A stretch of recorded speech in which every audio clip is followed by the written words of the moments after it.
Good day, this is your Bold Report, and I'm dkbold. Today we're going to talk about finding money for starting a business.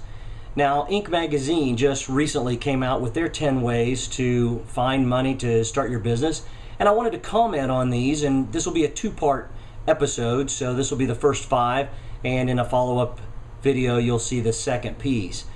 Now, what I want to talk about is kind of my take on some of this, given my background in helping companies find money and going through some of these. So first up on their list is getting a bank loan. Sorry to laugh, but good luck.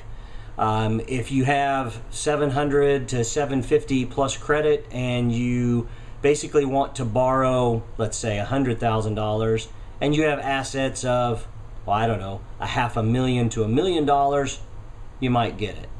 Okay, am I exaggerating a little bit? Yes, but not much. The stringent rules that are now on banks and what they can loan and what they're willing to give up is very, very tough.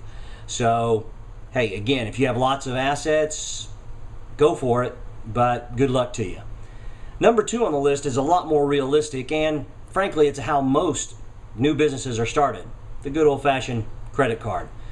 Now, this can be a little scary depending on the interest rates of your credit card, but not a bad idea, and it puts you on the hook for what's going on, and it does allow you to have some time to build up. So this is one that I would recommend because it puts you on the hook, and it also gives you a way to get started and hopefully keep your budget under wraps as long as you don't have credit cards that have unwieldy amounts of credit available.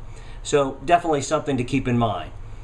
Third up on the list is another good one, and one that many new businesses are being started right now, is tapping into your 401k. With the way the stock market has gone, many 401ks have cratered, and it may be better off to pull that money out and have you managing it, and even having you investing it in you to put that to use. So I'm not against that, but I would caution it.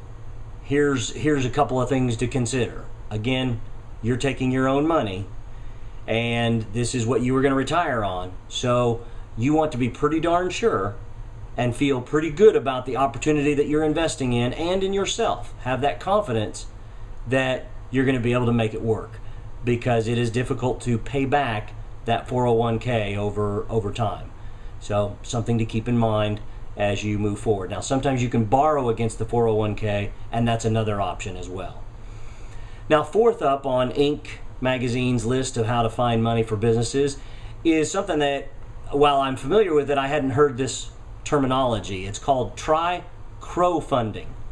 Now, basically what this is there's a website out there where you can put your idea and then send it out almost like a Facebook or other social media type thing, and tell all your friends, family, friends of friends, friends of friends' family, your brother, sister's uncle, friend from down whatever. And basically what they do is they say, hey, they believe in you enough to throw $15, $20, $100 in and out, and it allows you to raise, okay, maybe a few $100s to a few $1,000s. Believe it or not, I am a big fan of this because, one, building a business and starting a business is all about community, and it's all about relationships. And one of the interesting things is if you have people behind you who believe in you, and in some cases believe in you more maybe even than you do, it's really nice when they say, hey, I'm willing to pony up some dollars, put in something like this.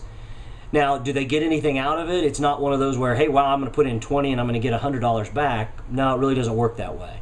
This is more of a, hey, I'm going to throw it in there, and then, hey, if you're writing a book, then maybe you get a free book. If you're doing a website, maybe you get some free advertising on that website, or some free product, or some benefit out of it, but you're not going to get some huge return. Now, also, this is not a long-term investment strategy for your business or a financing strategy, but it is one that can get you from ground zero to making your own money. So the fifth one and the last one for this part is basically going and pledge some of your future earnings. Now, this is one of those where, hey, friend or whatever, you're asking, hey, give me $5,000 because I'm going to earn $10,000 and I'll pay you back in a future period of time. Not a bad idea, but again, this goes back to the fundamental premise of what is your business and what are you selling. If you're selling something that is somewhat transactionally based and you have a pretty good production of, hey, wow, I sold 5 widgets here and this generated this much cash and I have a contract that's going to come due or bring in money for more widgets over a period of time, yeah, sure. It's easy to go and get, or I shouldn't say it's easy, it makes sense to potentially go after money for that type of thing. The challenge becomes when you have a product that, okay, I sold 1 widget here, I sold 10 here, and I haven't sold any more for 2 months. Okay, how does that play out? Becomes a little bit harder play. So those are the top 5 from Inc. Magazine's How to Find Money for Your Business. And as dkbold, I wanted to comment on those. Look for part 2 coming a little bit later. Until next time, find your passions and you have a great day.